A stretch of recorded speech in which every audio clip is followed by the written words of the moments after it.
Coach, going back to the the VR headsets you mentioned earlier, is that to kind of make sure Talen's eyes are in the right place, or is it more to help the younger guys behind him? No, it's all for 1 through however deep we are, 5, I guess. But Talen went somewhere and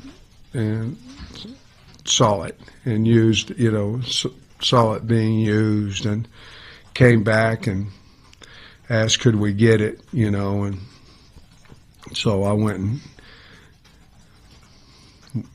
if it's going to help us win, yes. But I'm not to say so. And the man, he's sitting right there, and he okayed it a long time ago. It wasn't very much money, but it was way before anything happening. So, but it's not that expensive, and we think, Bobby thinks, Talen thinks, Grayson thinks that it's going to be a major help for them.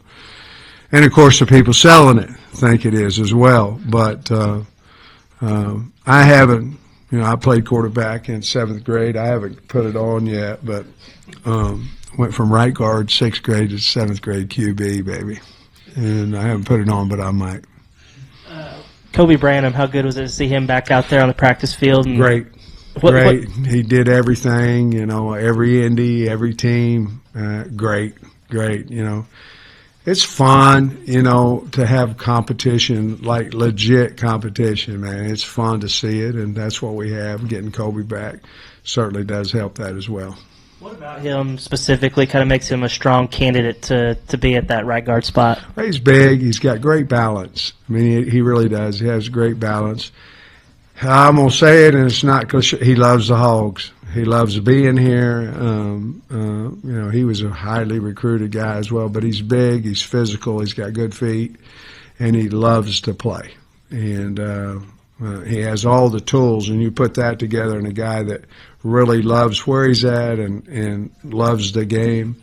It's going to be pretty good, and obviously we wish we had him in spring. We don't, so now we've got to amp up a little bit on him to find out exactly where he's at. But we have 25, 24 now practices to figure it out. But he's a good player, big, physical guy. About Scott Skarzik in the kicking game, just where do you feel like he's developed the most since getting to college, and how do you feel like he needs to continue developing as the season progresses?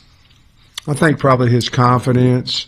I don't know if you remember when you were going to college, but it's kind of scary, and especially if you're going on a, major SEC team, kind of scary. But I think his confidence always, obviously we believed in him out of high school. That's one position that we believe that we can come in as a freshman and do it. Obviously we had great luck with Cam Little. Now he's special. But at the same time, I think his confidence grown, and he's very accurate. We didn't have field goal per se today, but he said he was 6 for 6 on his field goals in the stadium. We're trying to bring them over here so they'll get used to winning games over here. But he's really talented, and he can kick the ball a country mile, so. And he's shown that in the spring. I think he kicked a 59-yarder. I think we had to have it offensively. We had to have it for 2-minute drill, and he kicked a 59-yarder in practice to make it under pressure. So I think it's going to be just fine. How are you planning on putting him under pressure? You talked about that in the stadium.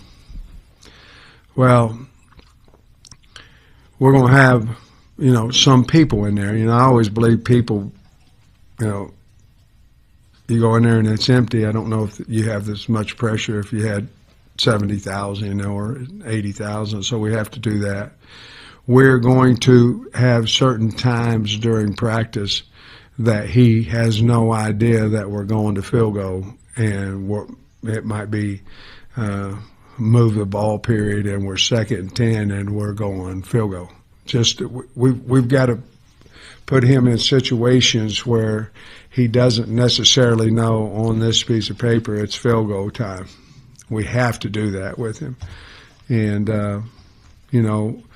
obviously to build confidence, you probably need to kick in that area where you know good percentage he's going to make it. You build that confidence and then move it back as camp goes.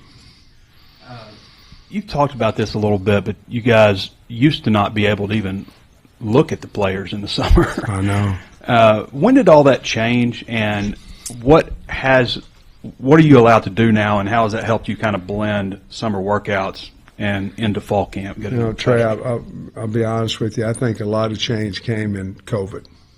You know, so COVID ended up where you could have some jog throughs back then, and you know, I can't remember during that season. Of course, it was my first year here. I can't remember the teams not being ready. You know, early in the year, we played Georgia, you know, and then Mississippi State, and then I think it was maybe Auburn and Ole Miss.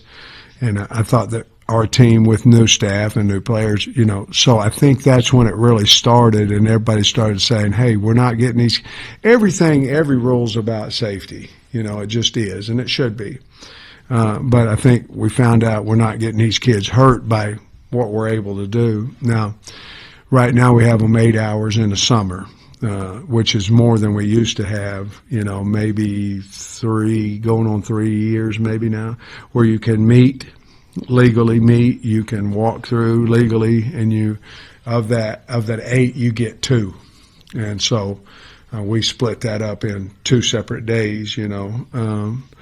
But I think it's all about, you know, your understanding the offense and understanding some technique work before we ever get out there today. And it's really helped us. And I believe not only that you can do it, Trey, without getting hurt, I believe that it helps you with injuries during the season because they're not on the ground. They're not going the wrong way. They're not understanding the technique it takes to survive and do it the right way. So I think all those rules, and of course now, you know, we don't tackle as much as we're not allowed to. We start with spiders, all that. I think we're doing a good job in NCAA of protecting our guys with the rules. Everybody's got to do the same thing, but you asked specifically about the summer, and that's the answer. Are y'all able to have a ball? Yeah. Okay. With the offensive line, we saw them come out during fastball. I'm wondering if there was any shifting around throughout practice, experimentation, and whatnot. Trey, the only shifting that we did, now part of that was me. I said we're 2-spot, and I do not want to bring someone from the 3 and 4 field to the 1 and 2 field. Now, if you have a break, you know, and you could do that without slowing the practice down. I just did not want to do that today.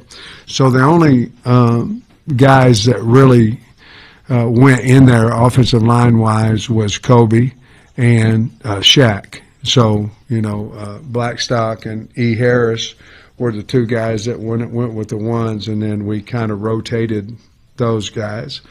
Right now we're kind of looking for Kobe and Shaq to play together if they can. They were playing before they were playing well together before the injury, so we're looking at that combination first with those 2 guys. I didn't want to move Shaq in there with Blackstock. I wanted those 2 guys up. They're meshing pretty good. I wanted to do that, and that was really the only movement that we did on the O-line today. Yeah, Coach, you talked about Andy Jean and Jalen Brown a little bit, but the other guys that kind of didn't get to play in the spring, I wanted to get your overall impressions of those guys. That didn't get to play in the spring. I think it would be Andy Jean and Jalen Brown and Antonio Jordan. Those would probably be Grant Carnes. But those would probably be the 4 that didn't get to play in the spring, and I think they've got the offense down pretty good. Andy Jean ran a really good post route today, and he's fast, and I just really like the new additions as well as the guys we have. I really like those guys, and they'll have some speed, but I think those are probably the guys. I don't think we have a tight end that wasn't here in the spring, if I remember. All right, guys. Thank you.